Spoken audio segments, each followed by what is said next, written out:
का नखऱ्या? नखऱ्या.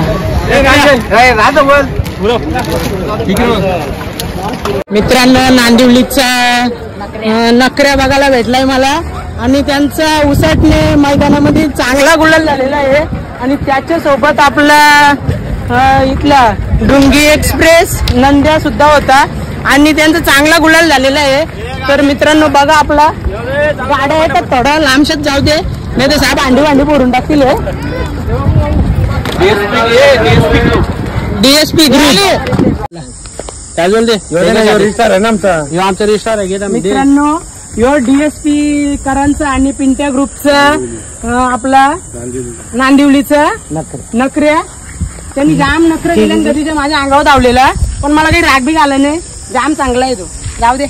तर मित्रांनो तुमची मैदानात चांगली लढत बघायला भेटली आणि आपल्या नंदी सोबत इथला नंद्या होता कुठला रे भाऊ?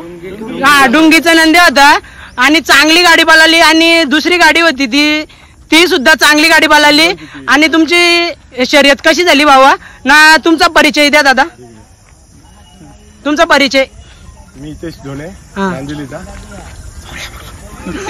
पिंट्या ग्रुप नांदिवलीचा हितेश ढोणे. आकाश ढोणे पिंट्या ग्रुप नांदिवली. दिनेश ढोणे जयनाथ ढोणे यांच्या मालकीचा तुलसीराम शेठ ढोणे वामन ढोणे यांचा मालकीचा नखऱ्या.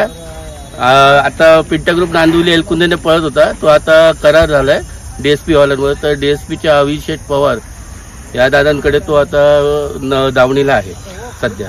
आणि आजचा आपला पहिला जुलून कसा आला त्याविषयी दोन शब्द सांगा. नियोजनचे भाष्य म्हटलं तर अविदादा पवार आणि आकाश शेठ ढोणे. अविदादा कोण? अविदादा डीएसपीचे अविदादा आणि पिंट्या ग्रुप नांदिवलीचे आकाश शेठ ढोणे यांनी नियोजन केलेलं.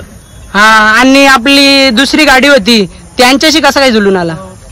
डुंगी एक्सप्रेस हा पण नंदी डीएसपी अविदादांच्याच परिचयाचा. दुसरी गाडी नाव फिरवलं त्यांनी आपल्यावर. नाव फिरवलेलं त्यांनी. नाव फिरवलं. तर आपला नंदी जास्तीत जास्त कोणत्या साईडून पळतो? चारी खांदी आहे. आणि आपला सुट्टी मेकर कोण होता आजचा? संदीप ढोणे होता आणि ड्रायव्हर आपला प्रवीण प्रवीण. तर दादा आजचा चांगला गुलाल झाला तुमचा आणि असाच गुलाल होत राहणार मैदानात. आता तुमचं पुढचं नियोजन काय आहे? बघू आता पुढचा मैदान असेल तिथे आपण काढून येऊ. तरी जास्तीत जास्त जवळचं मैदान कोणते आहेत तुमच्याजवळ? कोणता पुकारेल ते जसं येईल तसा. जसं येईल तसा. मग पुण्याला पण सेकंड मध्ये पण पळतो तो. आपला नंदी घाटावरती कधी पळवलाय? आता एकविरा केसरी पण झाला तिकडे पळवलं सेकंड मध्ये पळाला आहे. ओके. आता बिंजोडला आता दुपारी लोणावल्यामधून आले बिंजोडला दुपारी. हा. आणि आता परत घाटावरती कधी जाणार? आता बघू घाटावर आता घरीच नेणार आहे. त्याच्यानंतर घाटावर नियोजन होईल परत. हा चालेल. चल दादा नंतर भेटू आपण कुठेतरी कधीतरी. भेटू नशिबात असलं तर नक्कीच भेटू. चला बाय बाय.